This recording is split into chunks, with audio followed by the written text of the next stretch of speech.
ባለፈው ሳምንት ውስጥ በጣም በሚያሳዝን ሁኔታ ወደ 27 የሚደርሱ ሰዎች በጅምላ ተገድለዋል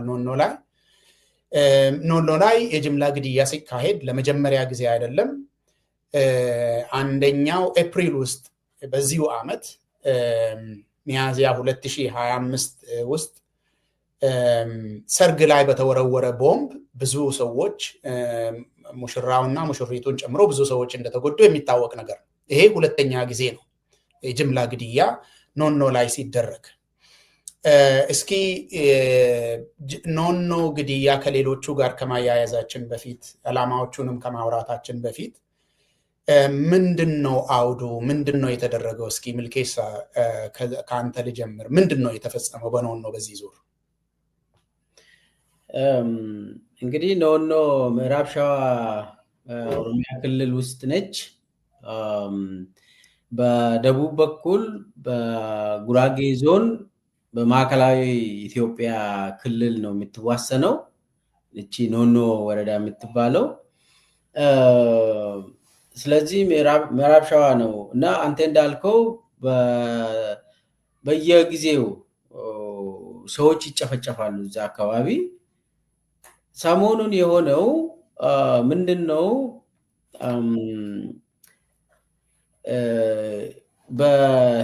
ይሄ ነገር የተከሰተው ማታ ነው ጨለማን ተገና አድርጎ ነው ይሄንን የፈጸሙት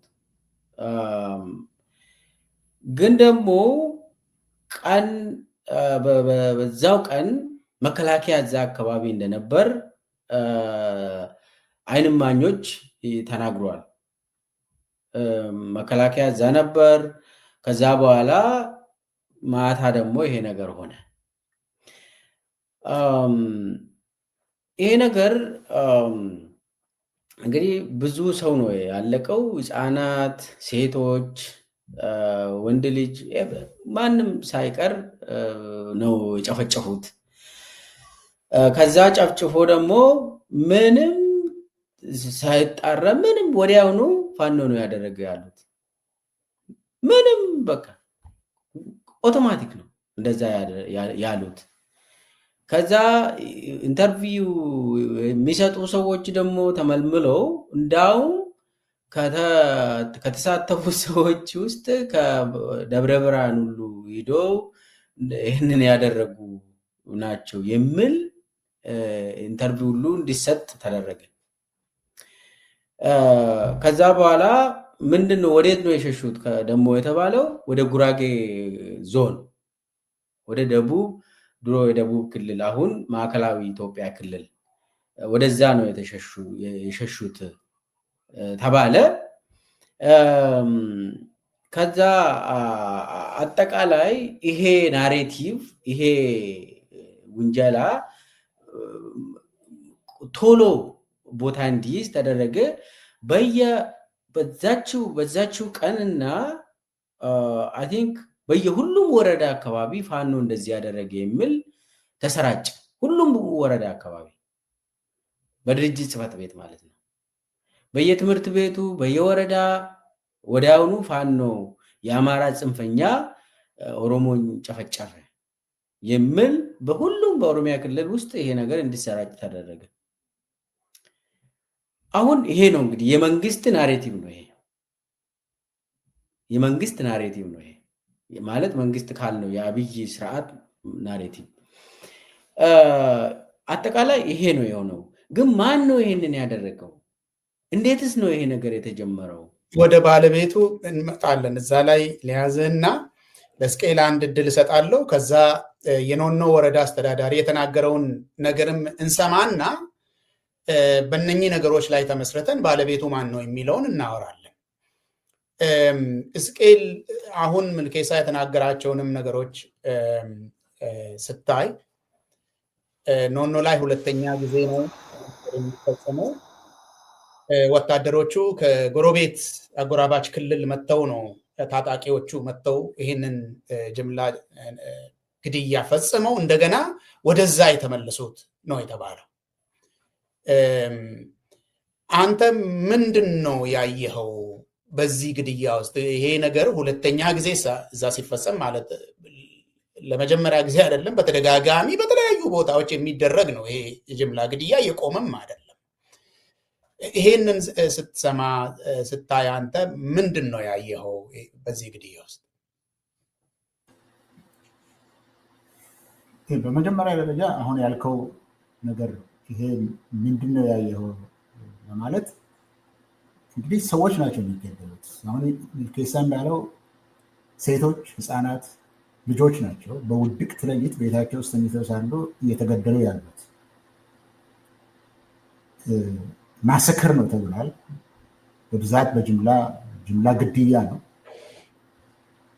የተገደለበት ቦታ በምዕራብ ሸዋ ዞን ወደ ከጉራጌ ከማዕከላዊ ኢትዮጵያ ጋር በሚዋሰነው ክልል ውስጥ መደረጉ መሀል ሀገር ላይ የተደረገው እንግዲህ ይሄኛው እንደ መሀል ሀገር ላይ ተደረገ። በዛ ታይቶ የማይታወቅ ቦታ ላይ ከዚህ በፊት ብዙ ታይቶ የማይታወቅ ቦታ ላይ ተደረገ። ሁለተኛ ተደገመ የምንል ካልሆነ በስተቀር ኦሮሚያ በዚህ ውስጥ በብዛት በየቦታው ሲደረግ የነበረ ከዚህ በላይ የበለጠ ቁጥር ሰው የተጨፈጨፈበት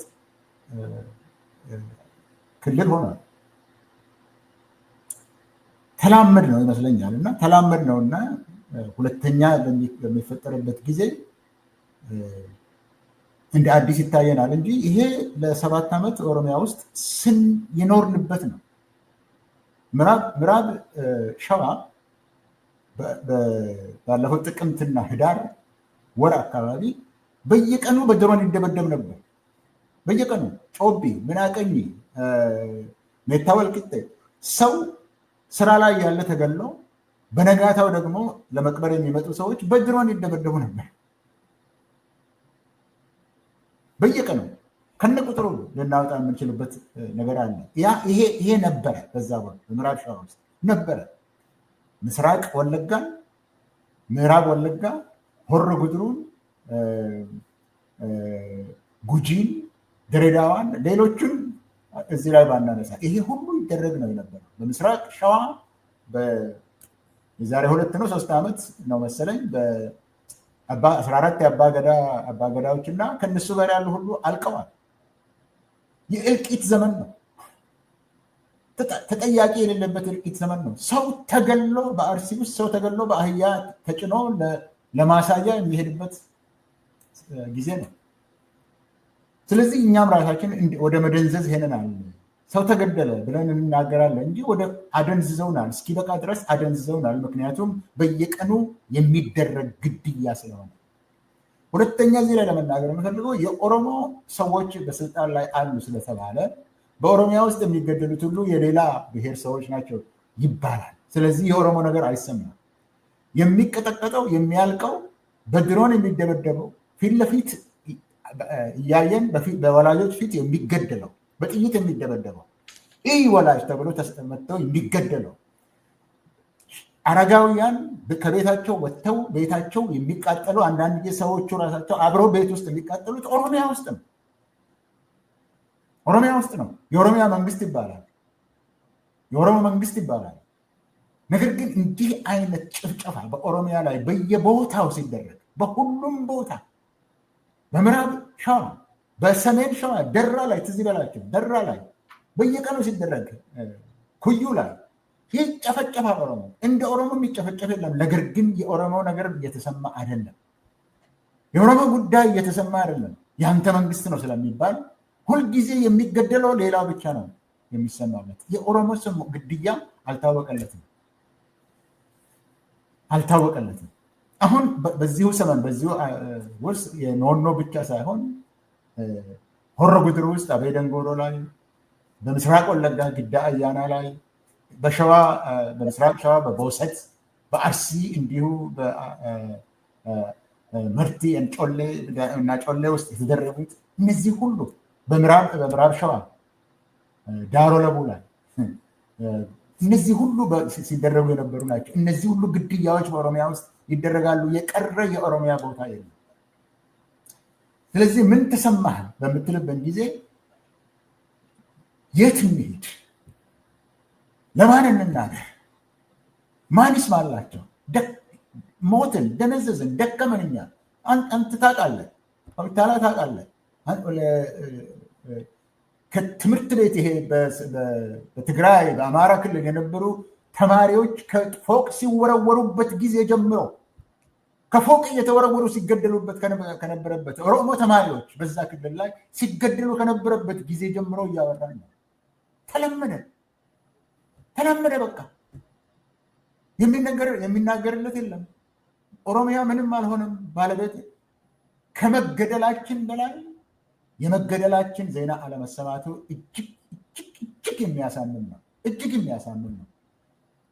አንዳንድ ጊዜ ደግሞ ኦሮሞዎች ራሳቸው ከኦሮሞ ተፈጠርን የሚሉ ሰዎች ራሳቸው በከተማ ውስጥ የሚኖሩት ኑሮ እንዲህ አይነት ተደረገ፣ እንዲህ ተደረገ፣ ይሄ ሁሉ ወጣት እየተጨፈጨፈ፣ ይሄ ሁሉ ህፃን ነፍሰ ጡር እየተገደለች፣ የኦሮሞ ልጆች እየተገደሉ ለጅብ እየተሰጠ፣ ይሄ ሁሉ ደግሞ ምንም እንደማይሰማ መንግስት ግን ጥሩ እየሰራ እንዳለ ነው የሚሰማኝ። ይሄ ነው ብሶት ነው የሚሰማኝ። ብሶት ነው የሚሰማኝ። ማልቀስ ነው የሚሰማኝ። አለመሰማታችን ራሳችን ማልቀስ ነው የሚሰማኝ። ከዚህ በላይ ደግሞ አንዳንድ የኦሮሞ ሰዎችም እኔን የሚያሳዝኑኝ መንግስት ያለውን ይዘው ይሄዱልሃል። ፋኖ ገደለ ይልሃል። ፋኖ ነው የገደለው አይደለም የተባለው፣ ፋኖ ነው የገደለው ወዲያው እና ፋኖ እስከ ኖኖ ድረስ ሄደ፣ ምዕራብ ሸዋ በበሊሶ በኩል ድረስ ሄዶ እስከ ማዕከላዊ ዞን ድረስ ሄዶ እስኪገል ድረስ መንግስት በአገሩ የለም እንዴ? እና መንግስት ካለው እንቀበላለን ወይ? መንግስት ብሎታል እና ሌሎችም ለኦሮሞ ህዝብ እንንጫጫለን የሚሉ ሰዎችም ያንኑ ይዘው ያንኑ ሲያራግቡ ሲሆኑ እሱ ደግሞ የበለጠ ያማ ምንድነው የሆነው? ማን ነው ያደረገው ወደሚለው አንሄድም ስላልክ ነው። ምንድነው የተሰማ? ከዚህ በላይ ምን ይሰማሃል? ደም እየፈሰሰ ሰው ተገሎ አህያ ላይ ለማሳያ የተጫነ ህፃን ልጅ በወላጆቹ ፊት እየተገደለ፣ ወላጆች ቤታቸው ውስጥ አብረው እየተገደሉ፣ በሁሉ ኦሮሚያ በሁሉም ዞኖች እየተገደሉ፣ በአንዳንድ ቦታ ይብሳል፣ በጉጂና በወለጋ ይብሳል። ሰው መስራት አቅቶት በዚህ ምክንያት ሰው መስራት አጉል ሸሽተው አገር ውስጥ ገብተው አሁኑ ከወለጋ ተሰብስበው መጥተው ቡራዩ የገቡት መታወቂያቸው እየተያዘ እስር ቤት ሲገደሉ ይሄ ምን ይሰማሃል ካልክ ህሊና ካለህ አልቅስ ይልሃል። ሀዘንህ ከፍተኛ ይሆናል። ነገር ግን የምንሄድበት የምናሰማበት ቦታ የለንም። ህዝባችን ግን አለቀ በማንነቱ። ለምንድን ነው የሚያደርገው የሚለውን ትቼ ይሄ ነው የተሰማል። ኤክሳሰርቤሽን ጩኸቴን የማሰማበት ቦታ ነው ያጣሁት። ተስፋ ነው ያጣሁት። ይሄ ነው የሚሰማኝ። አመሰግናለሁ እስቄል። እንግዲህ የኦሮሞን ጅምላ ግድያዎች ስናነሳ በአብይ ዘመን 7ኛ ዓመቱ ነው። አሁን እስቄል እንዳለው የሚሰማ ሰው ይጥፋ እንጂ 7ኛ ዓመቱ። በ2018 መጨረሻ ወራት ላይ ጉጂ ላይ አብይ ያደራጃቸው የፌደራል መንግስትና የክልል ታጣቂዎች ህዝብን ከበው አፈናቅለዋል። ይህንን ሪፖርት በዝርዝር አምነስቲ ኢንተርናሽናል 2020 ላይ አሳትሞ ያወጣው ነው። ኢትስ ፐብሊክ ዶክመንት። ሌሎቹም ብንተው ማለት ነው። ጉጂ ላይ እንዴት ሰዎች ከእስር ቤት እየተጎተቱ ሌሊት እንደሚገደሉ የመጀመሪያ ደረጃ ማስረጃዎችን ዝርዝሮ ያቀረበልን አምነስቲ ኢንተርናሽናል ነው። እዛን ጊዜ አምነስቲ ኢንተርናሽናል ይሄንን ነገር ሲያወጣ ከአማራ ክልልም አንድ ዞን እንደ ምሳሌ ወስዶ አቅርቧል። አሁን ግን ጉጂ ላይ የተደረገውን እንደ ምሳሌ ለመውሰድ ነው። እዛው አካባቢ ከዛ ሳንሄድ ከኦሮሚያ ክልል መንግስት ራሱ የተላኩ ወታደሮች የህዝብን ቤት እያቃጠሉ ቪዲዮ ተነስተው አሳይተውናል። ቪዲዮ ቀርተው አሁንም ሶሻል ሚዲያ ላይ እንደዚህ ነው ሸኔ የምትባል የአገርን ጠላት እንደዚህ ነው የምንደመስሰው ተብሎ እንደዚህ ተደርጓል። ወረዳ ሙሉ ህዝብ ተፈናቅሏል። ሆሮ ጉድሩ ላይ ወረዳ ሙሉ ቅርብ ጊዜ የሆነ ያክል ሰው ወደ ግማሽ የሚጠጋ ሰው ተመልሷል እየተባለ ወረዳ ሙሉ ሰው ተፈናቅሏል። ምስራቅ ወለጋና ሆሮ ጉድሩ ወለጋ በዚህ በተደጋጋሚ ጅምላ ግድያዎች ተፈጽመዋል። ምዕራብ ወለጋ ላይ የትግራይ ጦርነት ሊከፈት የነበረ ጊዜ ኖሌ ላይ ምን እንደተፈጸመ ሁላችንም የምናስታውሰው ነገር ነው። ኦሮሞ ውስጥ ስም ያላቸው ታላቅ የሚባሉ በመሪነት ደረጃ የሚታዩ ተገለዋል። በመሪነት ደረጃ የሚታዩ ሰዎች የተገደሉት በአብይ ዘመን ነው። ኦሮሚያ ውስጥ ከሀጫሉ ጀምረን ሌሎችም አርቲስቶች ጀምሮ የኦሮሞ ፕሮቴስት ጊዜ እንደ መሪ ሲሰሩ የነበሩ እነ ገላና ይማና ዋምቦ ላይ የተገደለው ልጅ፣ ሐረር ላይ መሐመድ አሚን፣ ከረዩ ላይ አባገዳዎች ተከበው ተረሽነዋል። ይሄ የከረዩን ርሸና በተመለከተ ታዬ ካጋለጠበት ጊዜ ጀምሮ ቢቢሲ ሪፖርት የሰራበት ጉዳይ ነው። ከዛ በኋላ ኢንቨስቲጌቲቭ ጆርናሊዝም ተሰርቶበት ሪፖርት የቀረበበት ነው፣ የታተመ ነው ማለት ነው። እና ጅምላ ግድያ በኋላ እኔ ትርጉሙን አንድ ጥያቄ ጠይቄያችሁ ራሴም የራሴን ሐሳብ እሰጣለሁ። ጅምላ ግድያ አልቆም ብሎ በተከታታይ ኦሮሚያ ላይ እየተፈጸመ ነው ያለው። የሌሎቹን ቦታዎች ለመካድ አይደለም፣ ግን አሁን እስቄል እንዳነሳው ይሄ ህዝብ ማንም አልሰማለት እያለ ማንም፣ ምክንያቱም በሚዲያ ኦቨርዌልም ይደረጋል። በጣም በብዙ ገንዘብና በብዛት የተገዙ ሰዎች በዚህ በዘመቻ ከኦሮሞ ውስጥ ሳይቀር እየወጡ ይሄ እንዳይሰማ ያደርጋል። እስቄል የሚያስታውሰው ይመስለኛል አንድ ጊዜ እኮ ይሄን እንደዚህ አይነት ግድያ ስንናገር እኮ በጣም ከፍተኛ ውግዘት ሲደርስብን ነበር። የሌለ ነገር ነው የምታወሩት ተብሎ አሁን እንኳን የአብይ ክፋት በሁሉም ቦታ ግልጽ ስለወጣ እንደዚህ ተደርጓል። እና አንድ ጊዜ ራሱ ወጥቶ ፓርላማ ላይ ከፍተኛ የሆነ የኦሮሞ ጠልነት እዚህ ሀገር ላይ ተፈጥሯል ያለበትን ነገር ታስታውሳላችሁ። ራሱ የፈጠረው ነገር ነው። ይሄንን ነገር በኋላ አንድ ጥያቄ ጠይቄያችሁ እናወራለን። እስኪ ማን ነው ይሄንን ያደረገው የሚለውን ራሳችን ሳናወራ በፊት የኖኖ ወረዳን አስተዳዳሪ እንስማ። ስንሰማው አማርኛ አፋን ኦሮሞ የማይሰሙ ሰዎች ይዘቱን እንዲያውቁ በደንብ ይዘቱን መጀመሪያ ሰመራይዝ እናደርጋለን። ስለዚህ ሐሳቦቹን ያዙልኝ መጀመሪያና እኛ ራሳችን ሐሳብ ሳንሰጥ በፊት ሰውየው የተናገረውን በአማርኛ ትንሽ ሰመራይዝ እናደርጋለን እና እንስማ አንድ ላይ። አማራ ወረከራ ደሙ ቆቴኛቹ ዱፈመሌ ኑቀብሳ እንጀኒ ኑኬሰ ታይሉ ብረት ቀብሳውን ደንደው ምርጋ ከሲሲን ቀብ ሴና ከሲሱ ብራን ቀበል ኑቀብሳዬ ብየ keessa jiraannu kana keessa akka isaan jiraatan kan gochaa jiru nuyi Oromoodha malee saba biraa miti. Asirriitti namni beekuu qaba jechuudha. Nu of dandeenya waan ta'eef nu keessa taa'ee kan nu ajjeesu kan maal nu godhu shanee fi finxaaleeyyii Amaaraa faannoo warra jedhan diina uummata keenyaa ta'uu uummanni keenya yoo beeke bakka jirutti oddoo jiranitti dhaabbachuu danda'u. Of kabachiisuu dandeessu. Nu kabachiisuu dandeessu manni maatiin keessanii kabajamachuudha. Kanaatiif jibbinsa isaaniif qabnu jibbinsa qofaa balaaleffachuu qofa otoo hin taane warra hidhateen waraanu ajjeefnee agarsiifnaa jechuudha.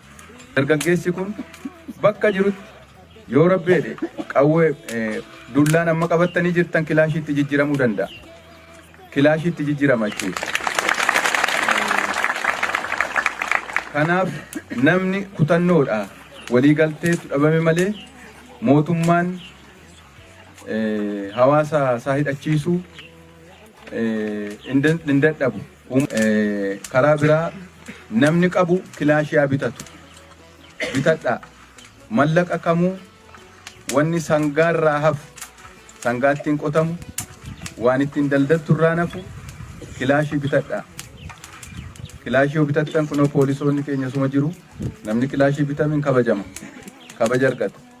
Ittiin of eegaa ittiin uummata isaa eegaa eeyyamatti isinii laatamaa namni akka kaleessaa maaliif bitte eessaa bitte jedhee nama qoratu hin jiru. Kilaashii bittaa argannaan dafaa bitadhaatii eeyyamatti fudhaa hankeessan jechuudha. Kilaashiin ilmoodha. Ilmoo ofiiti akkana miti. Kanaaf waan argattanii meeshaa bitadhaa. Meeshaa bitaa eeyyama itti baasifadhaa. Abbootiin as keessa jirtan ijoollee ganda kana keessa jiran amma dandeessan akkuma amma jedhame deeggaraa meeshaan bitame warri humna hin qabne namni meeshaa qabu hin dandeenye dargaggeessa leenji'eetti ilmoo isaatti hidhee ittiin diina ofirraa faccifna qe'ee keenya eegganna misooma gaggeessina jechuudha.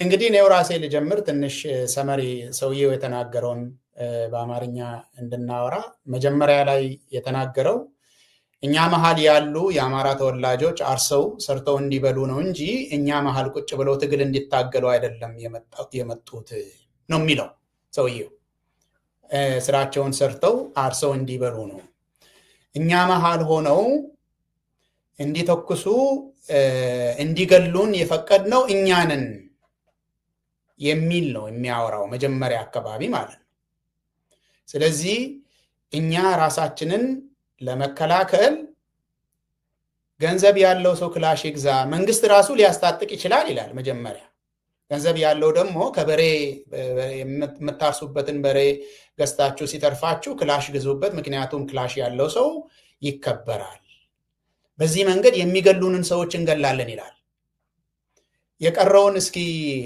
ተናገሩ እስቄልና መልኬሳ መጀመሪያ እስቄል ምንድነው የሰማው ሰው የተናገረው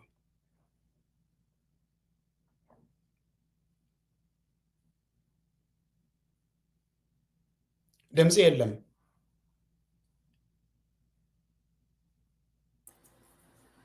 ያ ምን ይባላል ከዛ ቤት እኮ ትጥቁን የኦሮሞ ህዝብ ትጥቅ በነበረው ጊዜ ትጥቁን ሲያስፈቱ የነበሩት እነሱ ናቸው ትጥቅ ይፍታ ተብሎ በተለይ ወለጋ ውስጥ ምን አይነት ጠመንጃ ያለው ምን ያለው ሁሉ ሲያስፈቱ ነበሩ ዛሬ ደግሞ በገዛ ገንዘባችሁ ክላሽ ገዝታችሁ ከበሬ የተረፋቸውን ገንዘብ እንደተረፋቸው እዚህ አካባቢ ገንዘብ እንደተረፋቸው ግዙና ከዛ ፈቃድ እንሰጣለን የሚለው ይሄ ሀገር ህግ አለው ማን እንደሚታጠቅ ራሱ ህግ አለው ወይስ አንድ ወረዳ አስተዳዳሪ ነው ህጉን የሚያወጣው በየቦታው የሚለው ያለው ከላይ የተላለፈው ነው አሁን እዚህ ላይ ሸኔና ፋኖ ብሎ ስም ጠርቷል ምናልባት ሸኔ እዛ አካባቢ ሊኖር ይችላል ቅድም እንደተናገርኩት ግን የኦሮሚያ መንግስት የለም እንደ እዛው የሰፈሩት ናቸው ተደራጅተው ታጥቀው እኛ ማከለ የሰፈሩት ለእርሻ የሰፈሩት እነሱ ራሳቸው ተደራጅተው ታጥቀው እነሱ ክላሽን ታጥቀው ሰውን በየቤቱ በሌሊት በውድቅት መጥተው ሲገሉ መንግስት አለ ወይስ የለም መነሳት የሚገባው ጥያቄ በዚህ ጉዳይ ላይ መንግስት አለ ወይስ የለም ነው እኔና እናንተ ለስንት ዓመት ስንናገር ነበር ለመንግስት ስም የሚበቃ አይደለም ይሄ የሽፍታ ጥርቅም ነው የሌባ ጥርቅም ነው ያላዋቂ ጥርቅም ነው ህሊና የሌላቸው ህሊና ቢሶች ጥርቅም ነው ይሄን ሁሉ ለዘመናት ስናወራ ነው የነበረው እንግዲህ ወጥተው አሁን አዋጅ አወጀ እዚህ መጥተው የገደለ ፋኖ ነው አለ መጀመሪያ ጭንቅላታችሁ በላያችሁ ላይ ያለ ሰዎች ይሄን ነገር አስቀድማችሁ አስቡ ፋኖ እዛ ድረስ መጥተው ገደለ ነው የሚለው ትንሽ አዙረህ የምታስብ ከሆነ ምናልባት ኪረሙ ላይ ግዳ ኪረሙ ላይ አባይን ተሻግረው መጥተው ገደሉ ሲል ሊመስልህ ይችላል ወይም እስከ ነቀምት 30 ኪሎ ሜትር ጉትን ላይ ቢደርስ አሰብሮ መጥቶ ነው ልትል ትችላለህ እዛም ቢሆን ፋኖ በአማራ ክልል ያሉ ፋኖዎች ሊመጡ ይችላሉ ብለህ በምታስብበት ቦታ ላይ ወታደር ቆሞ ፖሊስ ቆሞ ነው አልፎ መጥተው የሚገሉት የነበረው። እዛም ይመስላል ብትል እንኳን እዚህ ድረስ መሀል ኢትዮጵያ ድረስ ገብተው አሁንም መንግስት ተጠያቂ አይደለም፣ ህዝብ ራስህን ተከላከል፣ ራስህ መሳሪያ ግዛና አማሮች እዚያ አንተ መካከል ያሉትን ጨርስ ነው የሚለው ያለው። ይሄ ታክቲክ መሆኑ በግልጽ መታየት አለበት። ለምን እስካሁን ድረስ አይተናል። እስካሁን ድረስ አይተናል። ራሱ ያስታጠቃቸው ወታደር ቆሞ ፖሊስ ቆሞ ያስገድልና ከዛ በኋላ አማራ ተነሳብህና አማራን በአካባቢ መካከል ያለውን ግደል ነው ያለው። ይህንም ነው ያላለ። ተሳሳትኩ በትርጉሙ ላይ ትክክል ነው። እንላለን ነው ያለው። ታጠቁ መካከላቸው ያለውን ግደሉ ብሎ ለህዝብ ይሰጣል። አንደኛ መንግስት አለ ወይስ የለም የሚለው ጥያቄ ብቻ አይደለም። መንግስት እንዴት ህዝብን ራሱን ግደል ብለው ፈቃድ ይሰጣል? በአደባባይ እንዴት ፈቃድ ይሰጣል መንግስት?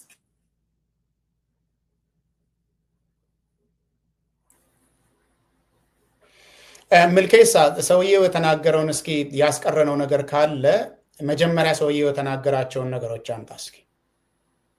አይ አጠቃላይ እናንተ ያላችሁትን ሙሉ ከቨር ያደረገ ይመስለኛል። መጀመሪያ ያው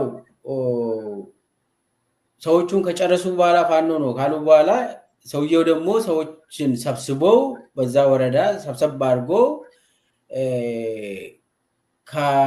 ከጭፍጨፋ ከጅምላ ግድያ በኋላ ነው ይሄ ንግግር የተደረገው። ከዛ ምንድነው ያደረገ? አንተ እንዳልከው ለእርሻ ያመጣናቸው ሰዎች አማሮች ናቸው ይሄንን ያደረጉታል። ከዛ ቆይቶ ደግሞ የአማራ ጽንፈኞች የሚልና ሸኔና አማራ ጽንፈኞች የሚል አንድ ላይ ጠላት ናቸው፣ የአማራ ጽንፈኛና ሸኔ ጠላት ናቸው፣ እነሱን ለመግደል መግደል አለብን ብሏል። ቃል በቃል እናንተም ብላችኋል። ገለን እናሳያለን አለ። ገለን አጀብኔ አገርሲብና አለ። ገለን እናሳያለን አለ። እንግዲህ ሌላው ክላሽ ግዙ ምናምን ይሄ ብትር የያዛችሁት ብትር ወደ ጠመንጃ ይለወጣል፣ መንግስትም መለወጥ ይችላል፣ እናንተም ገዝታችሁ ለውጡት ያለው እሱ እንግዲህ ሂደቶች ናቸው። አጠቃላይ አቅጣጫ ሰጥቷል፣ ምን እንደሚደረግ አቅጣጫ ሰጥቷል። እሱ ንግግር ወደ በኋላ ዋናው ግድያ ማን ነው ይሄንን ያካሄደ የሚለውን እንመጣበታለን። እሺ በዚሁ እንቀጥል መሰለኝ። አሁን እንግዲህ ግድያው በምን አይነት ሁኔታና መቼ በምን አይነት ሁኔታ ውስጥ እንደተፈጸመ ቅድም ምልኬሳ አንስተዋል። በሌሊት ነው የተደረገው። ይህንን የፈጸሙት ታጣቂዎች ከአጎራባች ክልል ማዕከላዊ ኢትዮጵያ ከሚባል ቦታ ነው የመጡት። ግድያውን ከፈጸሙ በኋላም ወደዛ ነው የተመለሱት። ከዛ ካምፕ እንዳላቸው መረጃ ወጥቷል። ይሄ በሶሻል ሚዲያ ላይ በደንብ እየተዟዟረ ያለ ነገር ነው። ከዛ መጥተው ገለው ነው ተመልሰው የሄዱት። ከዛ በኋላ እነሱ ራሳቸው አሁን ይሄ የተናገረው የወረዳ አስተዳዳሪ ነው። እነሱ ራሳቸው በሚዲያ እየወጡ ፋኖ ነው የገደለው ብለዋል። ሰዎቹ የአብይ ሰዎች የአገዛዙ ሰዎች ፋኖ ነው የገደለው ብለዋል። አሁን ደግሞ የወረዳ አስተዳዳሪ የዚሁ አገዛዝ አካል ቁንጮ የሆነ በወረዳው ላይ ወጥቶ ህዝብን ግደሉ ብለዋል። ሌላን ህዝብ እያስተላለፈ ነው፣ ግደሉ ብለዋል። እንደዚህ እየተናገረ ነው። እነኚህን ነገሮች ብቻ ስናይ ባለቤቱ ማን ነው የምንለው? እስኪ ማን ነው የግድያው ባለቤት?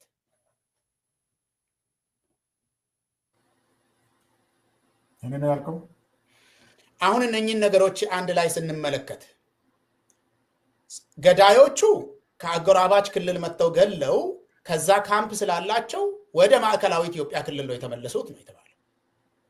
መጥተው የገደሉት በሌሊት ነው። ገለው ጨርሰው በጅምላ ሰውን ጨርሰው እንደገና ወደ ሌላ አጎራባች ክልል ማዕከላዊ ኢትዮጵያ የሚባል ክልል ነው የተመለሱት። አንድ ሁለተኛ ይሄ ነገር ከተፈጸመ በኋላ የመንግስት ሰዎች ሲናገሩ ፋኖ ነው የገደለው ብለው ነው የተናገሩት እና ይሄንን ሲያስተጋቡ ነው የከረሙት። ከዛ በኋላ ደግሞ ይሄ ሰውዬ የወረዳው አስተዳዳሪ የአገዛዙ አካል የሆነ ቁንጮ የሆነ ሰውዬ መጥቶ የገደሉት እነኚህ ናቸው ብሎ ከተናገረ በኋላ ፋኖን ብቻ ሳይሆን ስም ጠርቶ ገለን እናሳያለን አለ። ይሄ እንግዲህ ይሄንን ትዕዛዝ እያስተላለፈ ያለው ሌላ ሰው አይደለም፣ የአገዛዝ አስተዳዳሪ ነው ተብሎ ተቀጥሮ እዛ ላይ የተቀመጠ ሰውዬ ነው። ጠመንጃ ግዙና ገለን እናሳያለን የሚለው ይሄ ሰውዬ ነው። እነኚህን ነገሮች ብቻ ወደ ሌላ ነገር ራሱ ሳንሄድ እነኚህን ነገሮች ብቻ ደምረን ስንመለከት የዚህ ጅምላ ግድያ ባለቤት ማን ነው ማለት እንችላለን ማለት ነው።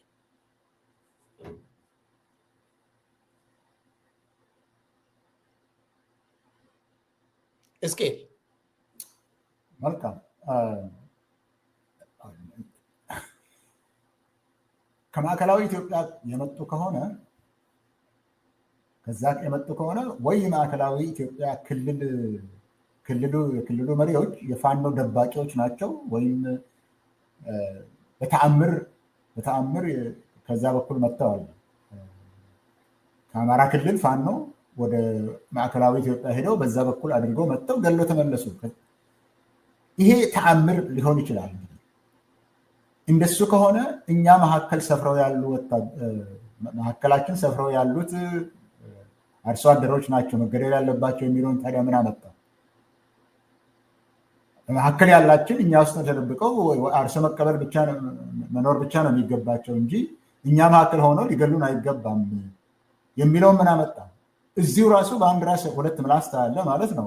አንዱ ከማዕከላዊ ኢትዮጵያ ነው የመጣው ታጥቆ የመጣ ነው። ሌላው ደግሞ አሁን ዋጋ መክፈል ያለበት በመካከላቸው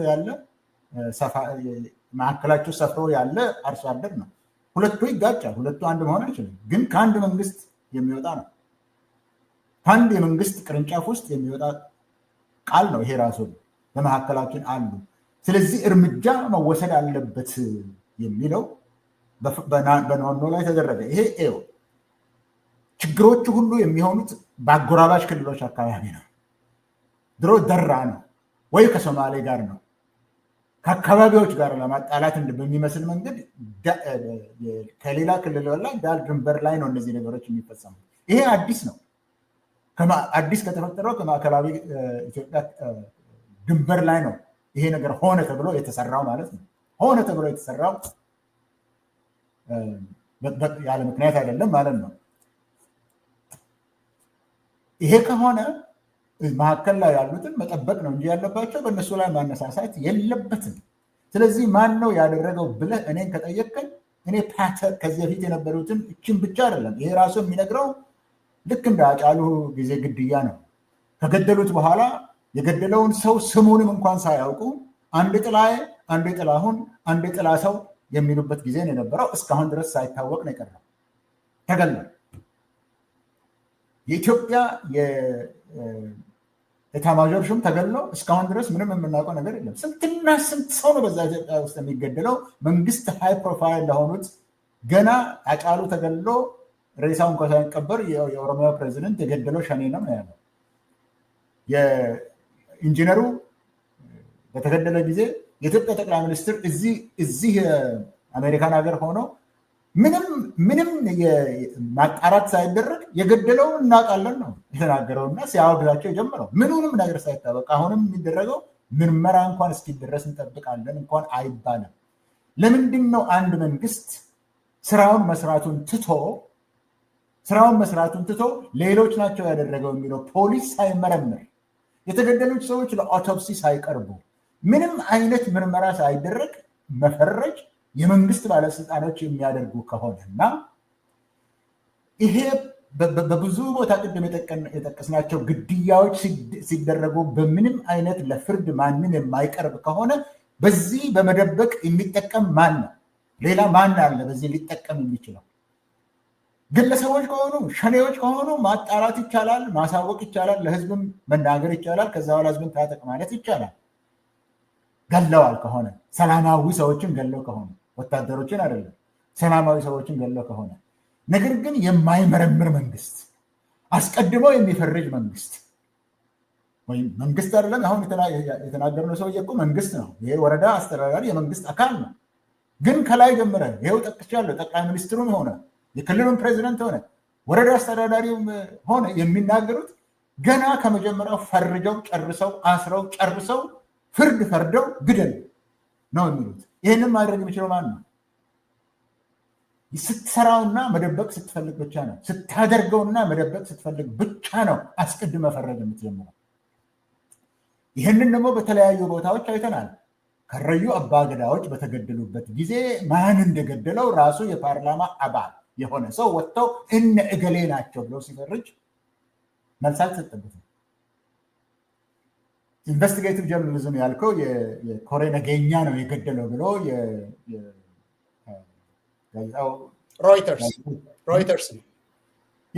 ሮይተርስ አንድ ጠቅሶ ሲናገር እንደዚህ ተደርጎ ነው የተገደለው ብሎ ሲናገር የመንግስት ባለስልጣን ራሱ የኦሮሚያ ፕሬዚደንት ነው የገደለው ተብሎ ሲጠቅም መጠየቅ የለም እንዴ? ማጣራት እንኳን አይደረግም እንዴ? እሱን ነፃ ለማውጣት እንኳን ማጣራት አይደረግም እንዴ? አላደረገውም እሱ ለማለት አይደረግም። ለምን?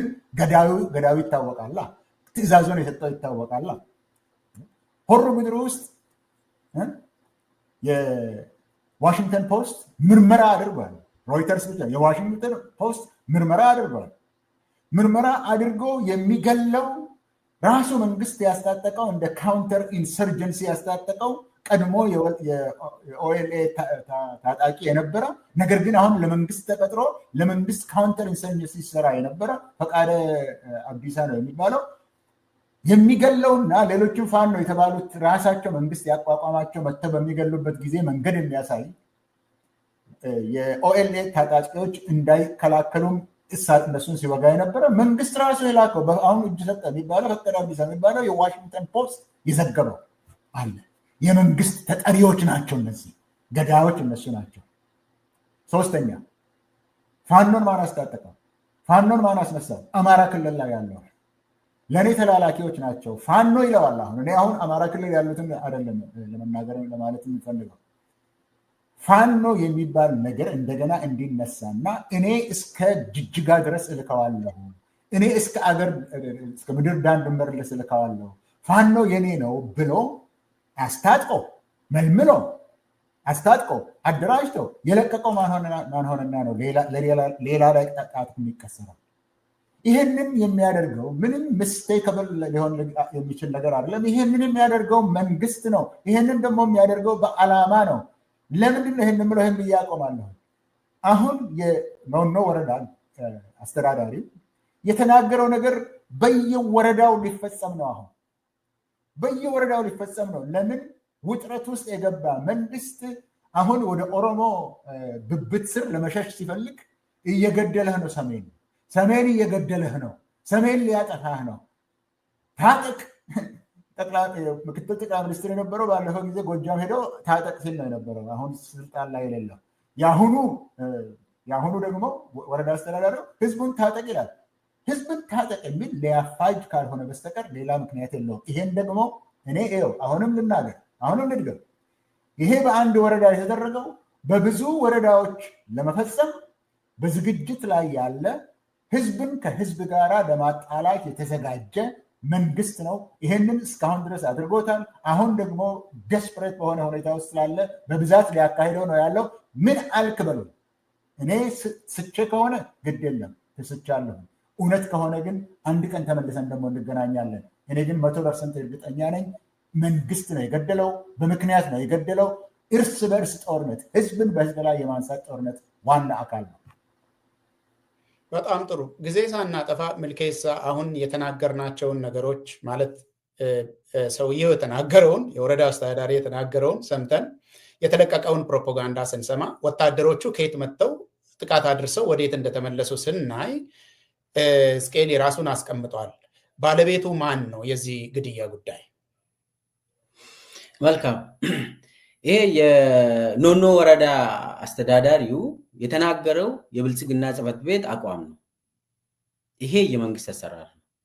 ግልጽ መሆን ያለበት አንድ የወረዳ አስተዳደር እንዲህ አይነት ከፍ ያለ ንግግር ሲያደርግ ከፓርቲ ጽሕፈት ቤት ጋር ተነጋግሮ ተወያይቶ ደጋግሞ ተናግሮ ከዚህ መስመር እንዳትወጣ ተብሎ ነው ወጥቶ የሚያወራው። ይሄ የብልጽግና ጽሕፈት ቤት አቋም ከየት ነው የመጣ ካልከው ከአብይ አህመድ ነው የሚመጣ። ዝም ተብሎ ከድርጅት የኦሮሚያ ብልጽግና ቅርንጫፍ የሚመጣ አይደለም። እንዲህ አይነት ከባድ የሆነ ንግግር ከላይ ከአናቱ ከብልጽግና ባለቤቱ ነው የሚመጣ። ይሄ ዝም ተብሎ በታች ወረዳ አስተዳደር የሚያወራ አቋም አይደለም። እሱ ያወራው የቀጥታ የብልጽግና አቋም መሆኑን መረዳት አለብን። መጀመሪያ አንድ። ሁለተኛው ኮንቴክስቱን ማየት አለብን። ይሄ ነገር የሆነው ከአንድ ሳምንት በፊት አማራ ክልል አንዲት የፋኖ ሰራዊትን የፋኖ ታጣቂን ከማረኩ በኋላ አብይ ቆራርጦ አሳይቷል። ምንድነው የተባለው? እንግዲህ አብይ እኔ የኦሮሞ መንግስት ነኝ ብሎ ፕሮፓጋንዳ ሲያሰራ ነበር አብይ። ሌሎቹም ይሄንን ወስዶ የኦሮሞ መንግስት የሚሉ ሰዎች አሉ። የማረከን ሰው እሱ ህገወጥነቱ እሱ ውስጥ አልገባም። የጦር ወንጀልነቱ ውስጥ አልገባም። ጦር ወንጀል ነው። የማረከውን ሰው በስርዓቱ ነው ለቀይ መስቀል የምትሰጠው። አማራ ክልል ላይ የተደረገ በጣም ዘግናኝ የሆነ ነገር ካደረጉ በኋላ ነው ያንን ያደረገ አብይ ራሱ ሆን ብሎ። ከዛ ምንድነው የሚፈጥረው? እንግዲህ ማህበረሰቡ ውስጥ የሚፈጥረው ስሜት አለ። በጣም አደገኛ ስሜት አለ። አብይ የሚፈልገው ስሜት አለ። አብይ የሚፈልገው የእርስ በርስ ጦርነት። ይሄ በተለይ ደግሞ ሁሉም ብሔሮች መካከል ቦምቦችን እየቀበረ ነው አብይ። በተለይ ደግሞ በኦሮሞና በአማራ መካከል የማይቋረጥ ደም እንዲፈስ እልቂት እንዲመጣ ይፈልጋል አብይ። ከአንድ ሳምንት በፊት ይሄንን ካደረገ በኋላ ኦሮሚያ ላይ ደግሞ ኦሮሞን ጨፈጨፈ። እሱ ላይ ማን ገደለ? ኖኖ ላይ ኦሮሞን የጨፈጨፈ ማን ነው ለምለው ምንም በአንድ ወደ ታች ወርጄ እንዴት ነው የተደራጁት የምለው በኋላ መጣበታለሁ። አብይ ራሱ ነው ግን በአጠቃላይ አብይ ነው የጨፈጨፈው ኦሮሞ። ኖኖ ላይ በተደጋጋሚ እየጨፈጨፈ ያለው አብይ ራሱ ነው። ስለዚህ ኮንቴክስቱን ለመፍጠር ነው ይሄንን እያደረገ የአማራ ክልል ውስጥ የሆነው ነገር። ከዛ ደግሞ አማራ ክልልን ካስለቀሰ በኋላ ኦሮሞን ደግሞ ማስለቀስ አለበት አብይ። ያንን አደረገ። ያንን ሲያደርግ እንግዲህ ኤግዛክትሊ ማንን ነው የሚጠቀመው አብይ? ይሄንን ሲያደርግ ማንን ነው የሚጠቀመው ምለውን ነው መልስ የምንሰጠው እንጂ ባለቤቱማ የታወቀ አብይ አህመድ አሊ ይባላል። ገዳይ አራጅ አብይ ነው የሚሆነው። ማንን ነው የሚጠቀመው ለምለው ከዚህም በፊት ማለት እስከ 2019 ቀጥታ በፖሊስ ነበር የሚጠቀመው አብይ። ኮሬ ነገኛ ፖሊስ በቀጥታ እነኚህን ይጠቀም ነበር። በኋላ ግን ህቡ አደረጃጀት ፈጥሯል አብይ። ቅድም እስኬል ብለዋል አንስተዋል የተወሰነ እንደ እነኚህ ህቡ አደረጃጀቶች ኦሮሚያ ላይ ብዙ ስም አላቸው። ሰውን የሚገሉ ህቡ አደረጃጀቶች የአብይ በተለይ ደመላሽ የፈጠራቸው እኔ ራሴ የሚያውቁ እኔ ያውቃለሁ። ይሄ ነገር የተጀመረው ብልጽግና ለመመስረት አብይ ሲንቀሳቀስ ማን ነው መጀመሪያ ብልጽግናን አልቀበልም ያለው? የኦሮሞ ህዝብ ነው። ምንም ትግራይ ህዝብ ኦሬዲ ህዋት አይቀበልም፣ እሱ ይታወቃል። እንደ ህዝብ ደግሞ ኦሮሚያ ብልጽግናን አልተቀበለም። ከዛ በኋላ ምንድነው የተደረገው? ኦኤልኤ መንቀሳቀስ ስለጀመረ ኦልተርኔቲቭ ሆኖ ቀረበለት ኦኤልኤ ለኦሮሞ ህዝብ። የኦሮሞ ህዝብ ኦኤልኤ መደገፍ ሲጀምር አብይ ምንድነው ያለው? ኦሮሞ ህዝብ እኔን እየደገፈኝ አይደለም፣ ሸኔን እየደገፈ ነው። ስለዚህ ብለው የተደራጁ በተለያየ ቦታ የተለያዩ ህቡ አደረጃጀቶችን ፈጠረ።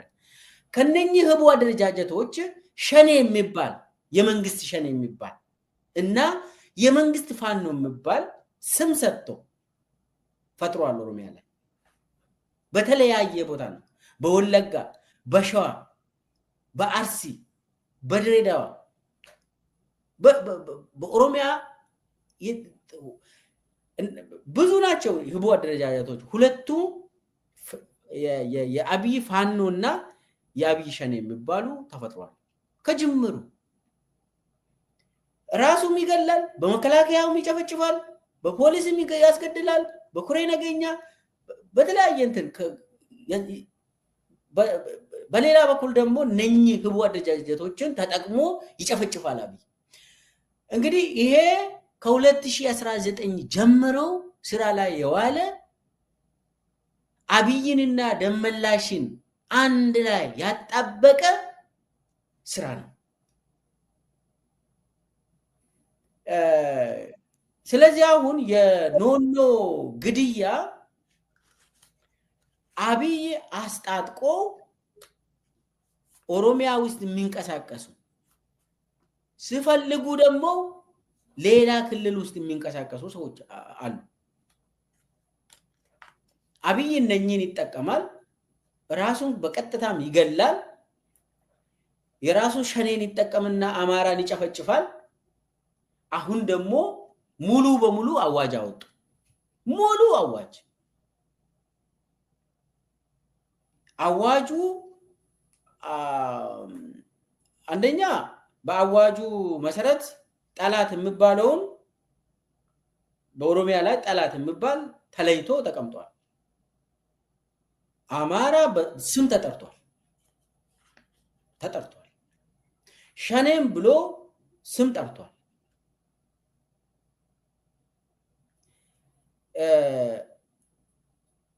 ጠመንጃ እያስታጠቀ ነው አብይ ያስታጥቃል። ግን ደግሞ አሁን እኔ የሚታየኝ ገንዘብ ስላጣ አብይ ሰውም ጠመንጃ ገዝቶ ለአብይ እንዲያስረክብ ይፈልጋል። ሰውም ጠመንጃ ገዝቶ የአብይ ወታደር እንዲሆን በገዛ ገንዘቡ አሁን ከዚህም በፊት የድሮ የጠመንጃ የነበራቸው ሰዎች ተመዝግቦ የአካባቢው ጋቸነ ስርና ትሆናለህ ወይስ አትሆንም ብሎ ይጠይቃሉ። ኦሮሚያ ውስጥ አሁን አንዳንድ አካባቢ ጠመንጃ ያላቸው ሰዎች ገበሬዎች አሉ፣ ይጠየቃሉ። ጠመንጃ ካለ ጋቸነ ስርና ሆነ አካባቢውን ከመንግስት ጋር ሆነ ሸኔን ትዋጋለህ ወይስ አትዋጋም ብሎ ይጠይቃሉ። አይ እኔ እኮ ለራሴ ነው የገዛሁት ብሎ ሰው ከመለሰ ያንን ጠመንጃ ይረከባሉ፣ ራሱን ለመጠበቅ ከሆነ። ስለዚህ አሁን ኦሮሚያ ውስጥ ግዙ እና የኔ ወታደር ሆኑ፣ ከዛ ደግሞ የምትጨፈጭፉት አካል አለ ተብሏል። ስለዚህ አሁን ከጅምሩ የብልጽግናን የሚደግፉ የብልጽግና ኃይል ናቸው የሚባሉትን እና አብይ በቢሾፍቱ ላይ በአዳማ ላይ አስታጥቆ በወለጋ ላይ ቦሮ ጉዱሩ በምስራቅ ወለጋ እንግዲህ በአደባባይ ነው ሲያሰለጥኑ የነበረው። መከላከያ ነው የሚያሰለጥኑ። ይሄንን ፋኖ ስም ይሰጣሉ። የሚገርም ደግሞ መጀመሪያ ኢንተርቪው ሲያሰጡ የኖኖ በተመለከተ መጀመሪያ ኢንተርቪው ሲያሰጡ ምንድነው ያሉት? እንዳውም ሲሮጡ ከጣሉት ወረቀቶች ውስጥ አንድ መታወቂያ ደብረ ብርሃን ይላል የሚል ኢንተርቪው ሰጥቷል። ለኦኤምን ለምሳሌ አንድ ሰው ኢንተርቪው ሰጥቶ ነበር። እዛ ላይ መታወቂያው ራሱ ፋኖ ነው ለማለት መታወቂያው ራሱ ከዛ ከደብረ ብርሃን መታወቂያ ነው ብለው ሲያወሩ ሰምቻለሁ በጆሮዬ። እና አጠቃላይ ምንድነው እያደረጉ ያሉት? ድግስ አለ፣ በጣም ለእልቂት ድግስ አለ። እኔ አንደኛ ኦሮሞ ተጨፈጨፈ በጅምላ። ለዛ ደግሞ ባለቤቱ ማን ነው ተባለ? እኛው መካከል ያሉ አማራዎች ናቸው ተባለ። አብይ ራሱ ጨፍጭፎ ፋኖ ነው ካለ በኋላ ፋኖ ደግሞ ማን ነው? ገበሬው፣ እዛ የሚኖር ገበሬ ሆኖ ተገኘ። እንደዛ ተባለ። እንግዲህ ይሄንን ተጠቅሞ ደግሞ ምንድነው ያደረገ ያለው አብይ? በሁሉም ወረዳ ይሄ በወረቀት ተጽፎ በድርጅት ጽሕፈት ቤት በትምህርት ቤት ሁሉ ሳይቀር ተነሱ፣ ፋኖን እንዋጋለን፣ ከኔ ጋር ሆናችሁ ከብልጽግና ጋር ሆናችሁ የብልጽግና ወታደር ሆናችሁ ፋኖን ተዋጉ፣ ጊዜው አሁን ነው፣ በቤታችሁ ነው የታረዳችሁት በፋኖ ተብሎ ይሄ በሁሉም ወረዳ ቅስቀሳ ላይ ነው አብይ። ስለዚህ ግቡ ግልጽ ነው ማለት ነው። አውቃለሁ መራር ነው መራብ መጠማት፣ አውቃለሁ መራር ነው መራብ መጠማት፣ ወስዶ አይጸናም እንጂ እንደመጠቃት